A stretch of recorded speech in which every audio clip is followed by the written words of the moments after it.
Yes, you read the title of this video correctly. This week, I'll be reading books that are completely out of my comfort zone. I actually did a poll on my community tab just asking you guys what you wanted my next reading challenge to be, and the majority of you guys voted for me to read books that were completely out of my comfort zone, so that's exactly what I will be doing in today's video. I thought this video idea would be really fun to do, especially since I haven't been reading a lot of rom-coms lately. You guys know that rom-coms are my favorite types of books. I do enjoy a good mystery and thriller, but for the most part I do read rom-coms, but I've honestly have been needing a break and I've been wanting to branch out a little bit, so this video just comes in perfect timing and it all works out. So with that being said, let's just start reading. The first book that I decided to read for this reading challenge is Priest by Simone. This one basically follows a priest that has broken his celibacy vow inside his church.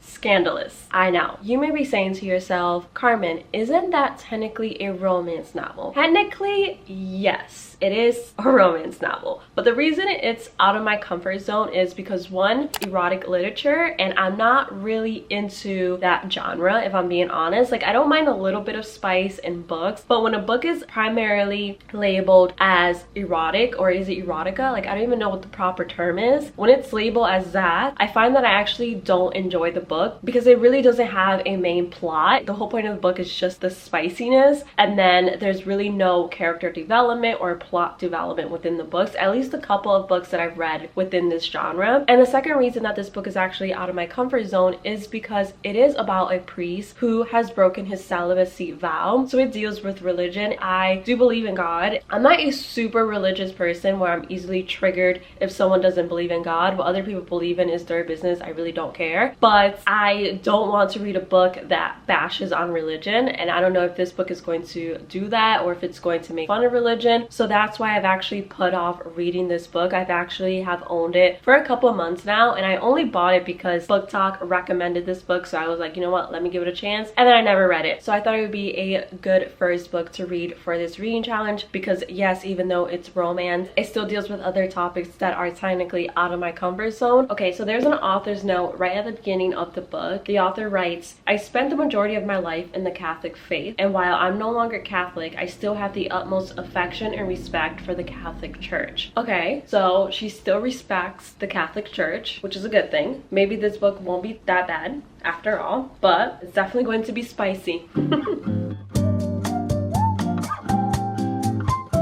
A woman who I'm assuming is the person that the priest Tyler breaks his celibacy vow with just hit on him, and I'm like, do people actually hit on priests in real life? Because that is so weird. Is that a real thing? That is just so weird to me to think about. With that being said, I'm really enjoying the fact that the author is making this priest more human to the reader. I don't know if that makes sense, but whenever I think about a priest, I obviously think of a man of God and someone who's super religious, follows the Bible to the T. Well, ideally follows the Bible to the T and is a good person. That's not always the case, but that's a different story, a different conversation. But ideally, I think of a priest that is respectful of the religion, follows the religion, is a good man. I also put them on a super high pedestal because they are supposed to uphold the religion with utmost respect, and they're supposed to set the example of the church that they're in. It's hard for me to think of a priest as, I don't want to say human, but as just like one of us, but they are just one of us.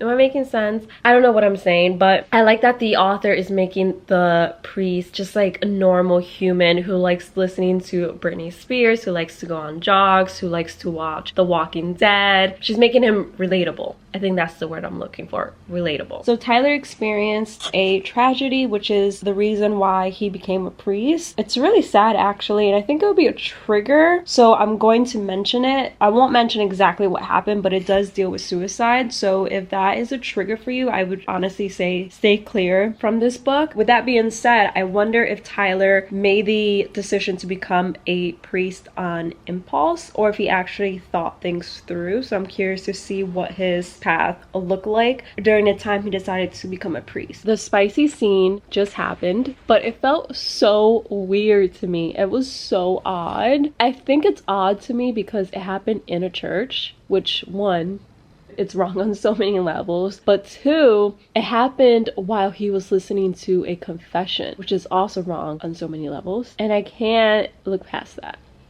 The scene was a little too odd for me, and I was just like, what is happening right now? I think that's why I stay away from this genre, because the spicy scenes are just so ridiculous sometimes that I just can't help but laugh. I'm sorry if you're a fan of this genre, like, I mean no disrespect. If you're a fan, continue reading it, do you? But for me, I just sometimes find the scenes so cringy and so funny that I just can't take them seriously, and I just can't take the spicy scene in this book seriously at all.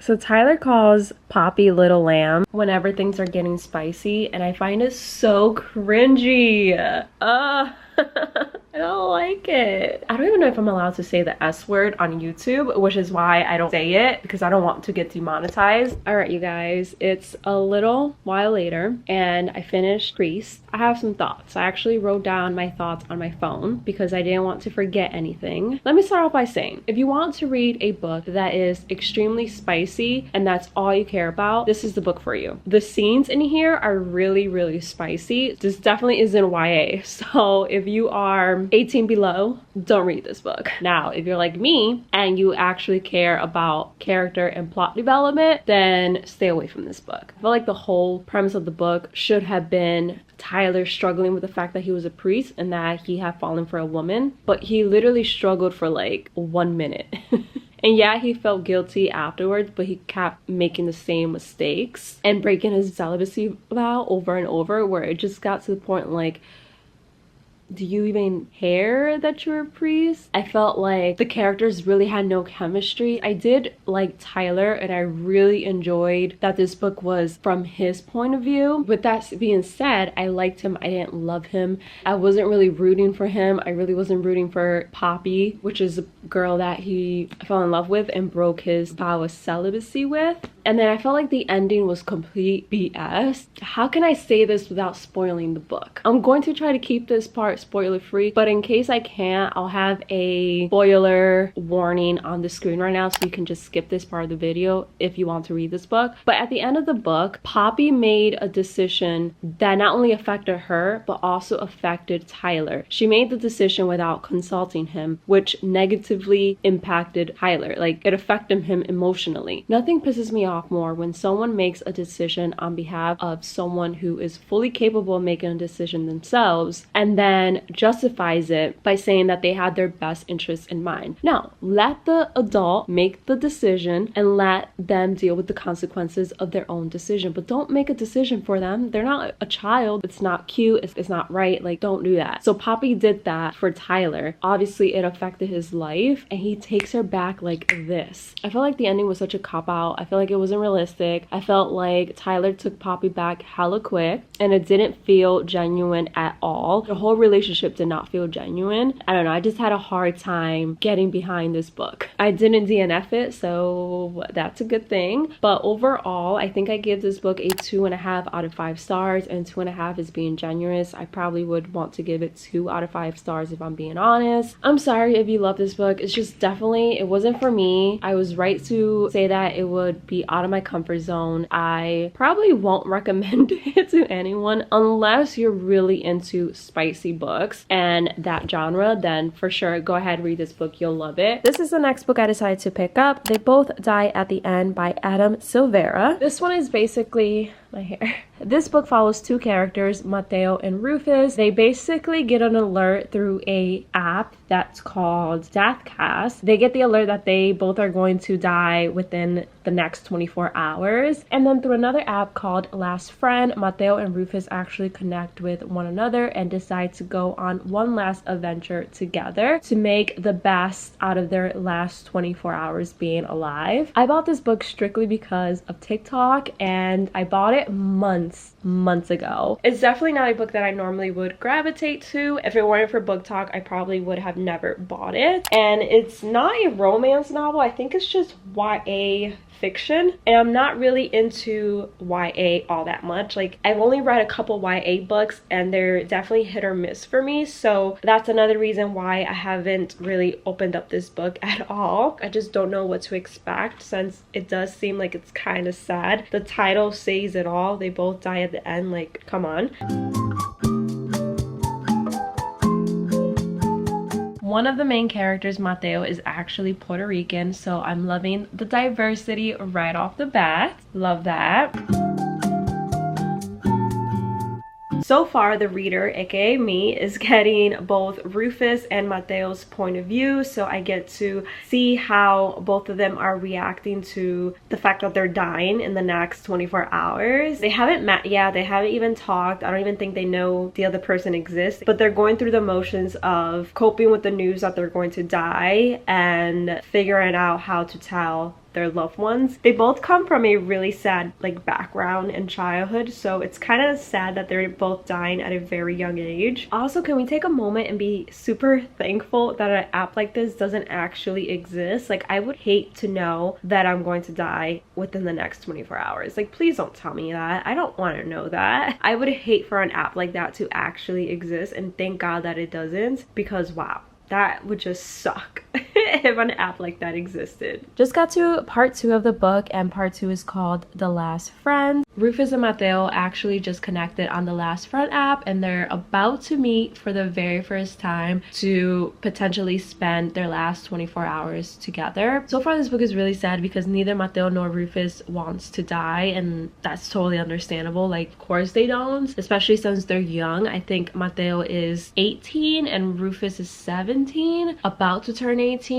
So it's very depressing and very sad knowing that there's nothing that they can do to stop death. I feel like after I read this book, I'm going to need a rom-com ASAP. I thought that this book was going to be solely from Rufus and Mateo's point of view, but I'm actually getting other people's point of view. Their POV is very short and sweet, but I think that at the end of the book, all the characters are going to connect to the overall ending, or at least I'm hoping, because otherwise reading other people's point of view is kind of pointless. I don't know how I feel about this book. I don't love it, but I also don't hate it. I really like both characters, Rufus and Mateo. I thought they were so cute. I loved their story on their last day of living. I mean, spoiler, literally the ending is in the title. I guess a small part of me was still hoping for a happy ending because I am a rom-com lover, and normally 10 out of 10 times rom-coms have like a happy ending. I absolutely love the fact that Rufus and Mateo were able to find one another on their last day of living. They were able to fall in love. Another thing that I liked about this book is that both main characters are Hispanic. One is Cuban American and the other one is Puerto Rican, and they're actually gay. So I loved the diversity in this book. Sometimes it's very hard to find diversity within books, so I love that this book was so diverse. But I also struggled to believe Mateo's and Rufus' love. Like, I understood why they had strong feelings toward one another, but to call it like love when they've only known each other for like less than 24 hours was a reach for me. But I understood what the author was doing, and I guess I could look past that a little bit. I just don't really like insta love because, again, they literally just met, so how can they be in love? But that's just me, that's just my personal opinion. But I did love their relationship, and I love how much they learned from each other and how much they pushed one another out of their comfort zone for their last day of living. In the bonus part of the book, where Adam, the author, is basically discussing why he decided to write this book, and he's talking about why he decided to name this book They Both Die at the End, because I guess he was getting criticized on the title ruining the reading experience for some people. But he basically said, so yeah, maybe the title ruined the reading experience for some people, but I actually have a bigger spoiler for everyone. We all die at the end, every single one of us. But once again, how we die or or the fact that we die isn't the point at all. I can't spoil the answer for this next question, but I hope it's one we keep on our minds daily. How do we live? And I absolutely agree with him. Obviously, we all die. None of us are immortal. None of us are going to live forever. And it's very important that we are enjoying life every single day. That's why I think romanticizing life is not a bad thing. I know that a lot of people criticize the idea of romanticizing daily life, but I am all for it because you should be able to enjoy your daily life even if you're doing boring tasks. Finding ways to enjoy those tasks and finding ways to feel blessed that you get to live another day is great, and I don't think that's a bad thing. So I definitely think there's a lesson in this book to live every day like it's your last and to actually enjoy the life that you're living and be grateful to see another day. So I love that message of the book, but I didn't feel like I connected with the characters, and when the ending happened I didn't really feel sad. Maybe because I saw it coming. I thought I was going to bawl my eyes out by the end of this book, and once I finished it I was like, okay, that wasn't a bad read. It was okay. I think I give it like a 3 out of 5 stars. I definitely can see why people enjoyed reading it, but I feel like it's missing something and I don't know what it is. I just can't pinpoint it, but I still enjoy reading the book and I definitely would recommend you guys to read it if you haven't read it yet. I think it's a solid little YA book for sure. Next up, I'm going to read Convenience Store Woman by Sayaka Murata. This is actually a Japanese novel that was translated to English, and it follows a woman who works at a convenience store. Keiko or Kaiko, I need to look that up, is an unusual person, someone who has never fit in, but when she takes a job at a Smile Mart, she finally finds peace and purpose in her daily task. But there is a huge pressure on her to pursue a career, to find a husband, and she feels forced to take desperate action in order to please the people around her instead of herself. I would have never picked this up unless one of you guys had recommended it to me, because it just doesn't seem like something I would be interested in, but we're going to give it a shot today. I also just realized that I'm wearing the same sweatshirt I wore when I read The Priest. I promise it's a different day. This is just like my go-to cozy sweatshirt to be at home, so I wear it all the time. But I just finished Convenience Store Woman, and wow, I did not expect this book to be what it was about. This book took me by complete surprise in a good way. It's a super easy read. Like, I finished it super quickly. The synopsis on the back perfectly summarizes what the book is about, but then there's a huge like twist towards the middle end of the book that I did not see coming at all. I definitely would recommend for you guys to read it. I love the message behind this book. I think the message is beautiful, which is to basically not allow society to dictate your life. For example, if you don't want to get married or if you don't want to have like this fancy career, then you don't have to do either of those things. You only have to do what you want to do, and if it makes you happy, it shouldn't matter what society or your friends or family members have to say about it.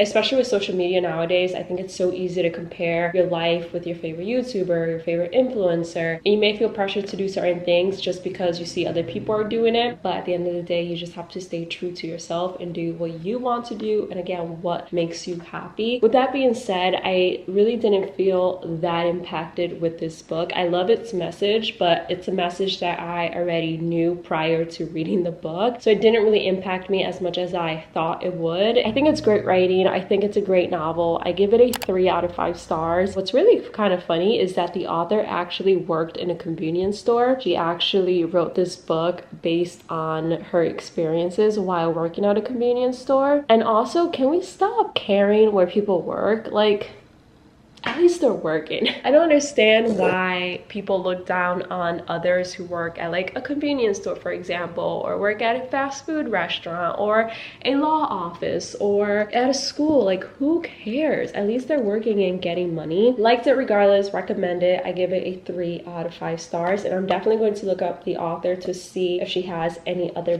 books, because I really did enjoy her writing in this. Hey guys. As you guys can see, I just applied a face mask. I am getting way too comfortable here on YouTube with you guys, but whenever I film, I feel like I'm talking to my best friends. So I'm comfortable looking crazy with you guys. But I literally just got a new book in the mail. Can you guess what book it is?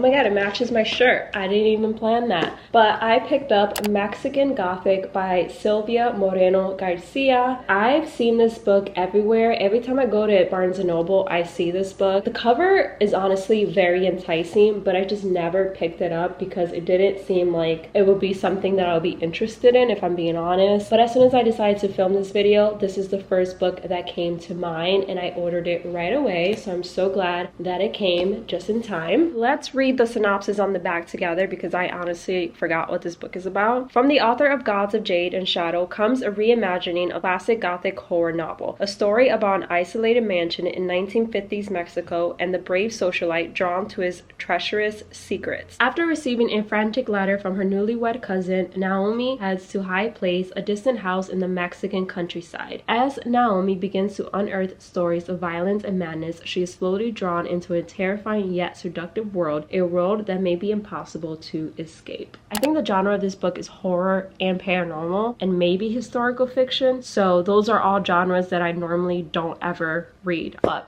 I'm going to give this a chance and obviously I'll share my thoughts along the way.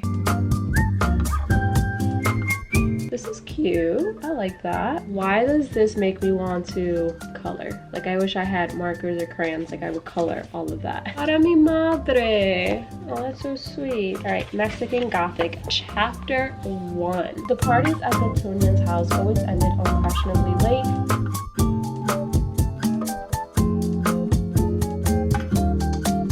Alright, you guys, it's actually a few days later. I think it's been 2 days since I started this book. I haven't read that much of it just because I've been a little busy these past 2 days. It has nothing to do with me not liking this book. I actually have been enjoying it. I just haven't had time to finish it. But my goal today is to finish this book. I'm currently on chapter 11, page 116. I'm not even halfway done with the book yet. So far, the book has been very interesting, but it's been a lot of buildup. Nothing substantial has really happened. The main character is visiting her cousin Catalina. Is it Catalina or Carolina? Catalina.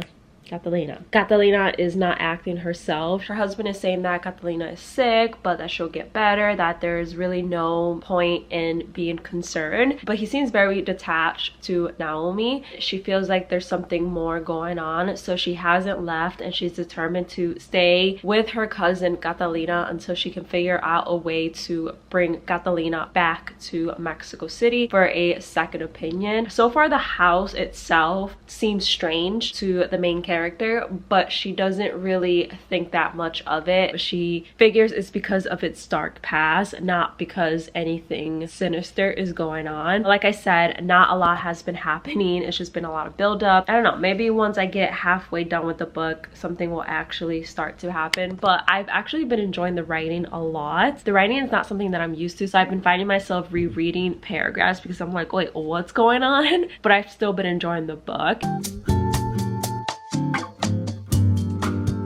Wow, you guys, I'm like speechless with this book. I just finished Mexican Gothic. I'm so surprised, but I actually really enjoyed this book. I'm so shocked. I didn't think I was going to like this book at all. I'm so glad that I ended up reading it, and now I want to look up the author and see what other books she has written. I need more from her. Oh my gosh. And I don't even know where to honestly start. As you guys know, this is my first Gothic horror novel. I don't think I've ever read a horror novel, and I've never read a Gothic novel. I didn't even know that was a genre, but apparently it is. Regardless of the fact, I give it 4 stars. It was such a nice change of pace for me since I am primarily a romance reader. I'm not gonna lie, the beginning of the book was really slow. I kept waiting for something to happen, and to be fair, most of the action didn't happen till like the last 50 pages of the book, but I still enjoyed it immensely because of the writing. Like, the writing was so addicting. I don't know if that makes any sense, because you're probably like, how is it addicting if there's like nothing going on? There were hints of something going down very soon, which made me want to keep reading so I could get to the main like showdown, I guess, between the characters. But I just really enjoyed it. I really enjoyed that it was set in the 1950s. I absolutely loved that time period, and I loved the main character and how feisty she was, especially given the time period, because back in the day, women were expected to be more submissive and to just follow what the men say, and the main character was the complete opposite of all of that. She was feisty, she was stubborn, she stood her ground, and I absolutely loved that about her. But throughout the book, I was just screaming at her to get out the house. I was like, what are you doing? Just get out of the house, go get help. The other characters I enjoyed as well. I really enjoyed Francis, even though he started off the book having no backbone. You saw his character grow as the story progressed, and I really enjoyed reading that as it happened. The other characters I absolutely hated, but you're supposed to hate them, so I don't feel bad about hating them because they were just horrible people. But again, they were written that way so the reader would hate them. If you didn't hate the other characters, then I'm questioning your morals at this point. The only reason I don't give it a 5-star rating is because the twist is actually very predictable. I don't know if it's because I'm a huge horror movie fan that I saw the plot twist coming from a mile away, but I was able to easily predict what the twist was going to be and what the motives were in the book. And once I realized that I was right, it kind of disappointed me because I hate being right about twists. Like, I want to be pleasantly surprised. But again, I just really enjoyed the writing, so I'm not going to knock the book too much because of that. I also don't think that it's like a scary book. Like, I didn't feel scared at all. Like, I'm literally reading this book in my apartment alone. My husband's at work. Not once did I feel scared.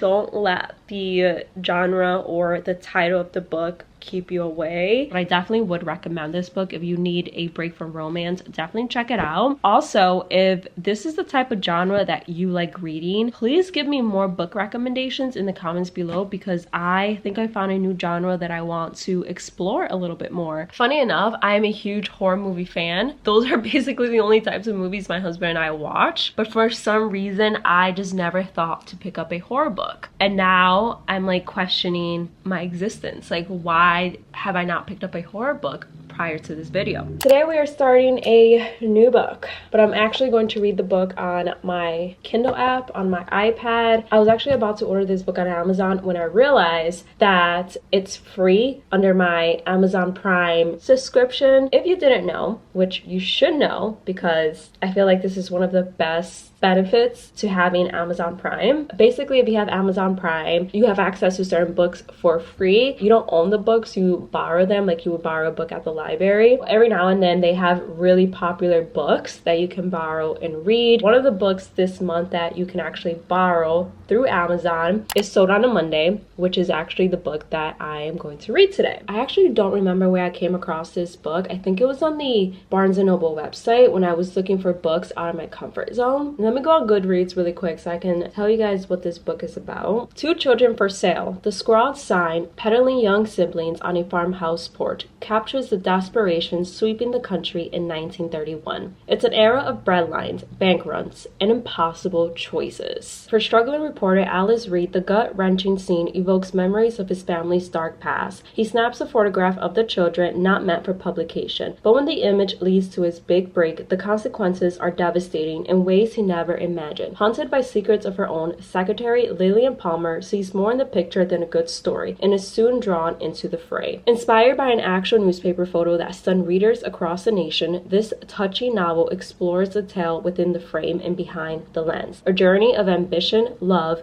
and the far-reaching effects of our actions. The genre of this book is historical fiction as well as domestic fiction, which I don't think I've ever read a domestic fiction book. Have I? Maybe I have. I don't know. This is actually the type of book that I normally avoid because I hate sad books. I don't like reading books that make me want to cry. Like, no.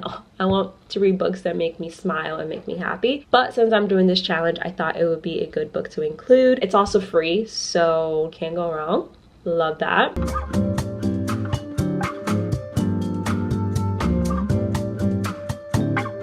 Alrighty guys, so I just finished Sold on a Monday. I will have to say that the first half of the book was really slow. It took me a while to actually get into the story. If I weren't filming this video, I probably would have DNF'd it early on and attempted to read it at a later time because I just was having a hard time really getting into the story because it was so slow, and I'm not a fan of slow books, of slow burns. I just can't do them. Towards the second half of the book, the story did pick up quite a bit, and I was finally captivated by the plot that I did not want to put the book down. I kept wanting to continue reading it so I could find out like what happened to the children and what was going to happen to their mother. One of the reasons I found this book so slow was because the first half of the book was primarily about the photographer and a secretary of the newspaper that he worked for. So the first half of the book was mainly about their life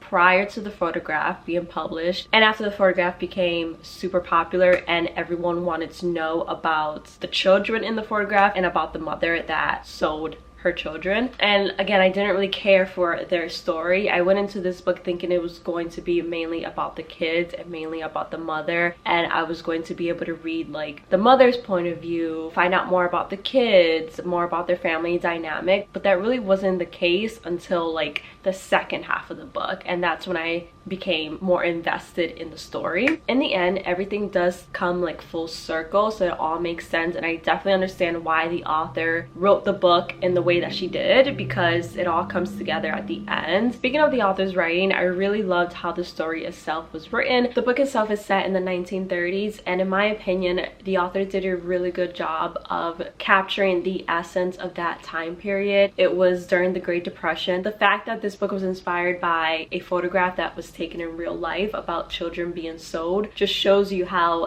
desperate people were, not only for money but to give their children a chance for a better life. And it just shows you that you can sit on a high horse and say that you'll never make the same decisions as another human being, but at the end of the day, we don't know what we're capable of deciding until we're faced with a similar choice or we're placed in a similar situation. And it's just such a scary thing to think about what desperation can make people do. With that being said, I didn't hate any of the characters in this book. I actually empathized with all of the characters. Well, maybe there was one or two characters that I really wanted to punch, but for the most part I empathized with the majority of the characters because they all had something bad happen to them. They all had a reason for their actions, and it was really hard for me to sit here and be judgmental. The characters were so beautifully written. Like, that is probably the word that I can best describe this story, is that yes, it is heartbreaking, but it's also a beautiful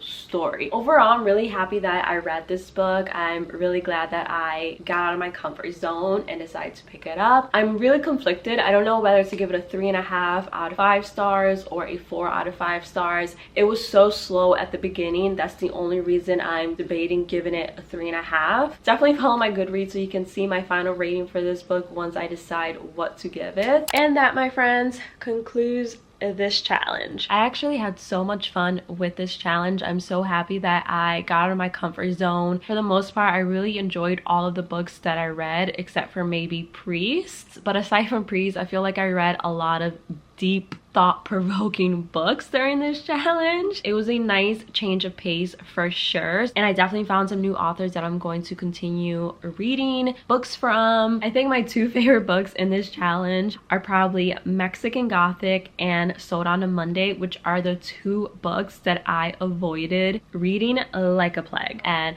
Lord and behold, those are the two books that had the most impact on me and that I enjoyed the most. So I definitely recommend for you guys to do this challenge. Try to pick books that you see all the time, but you always end up walking away from them because you think that they're not going to be a book that you will enjoy, because you never know. You may find a new author, you may find that you actually do love the genre that you've been avoiding. And yeah, I had so much fun, and I'm so glad that I did this challenge. Let me know of any other reading challenges that you guys want to see from me. Also, give me some good book racks. It doesn't have to be romance. Just leave some really good recommendations of books that you think I should check out, that I would enjoy. I would love to continue exploring books out of my comfort zone and outside of the romance genre. And that is pretty much it, you guys. I really hope you guys enjoyed watching this video. If you did, don't forget to give it a big thumbs up. Don't forget to subscribe. I would love to have you a part of my little community here on YouTube, and I'll see you guys in the next one. Bye, guys.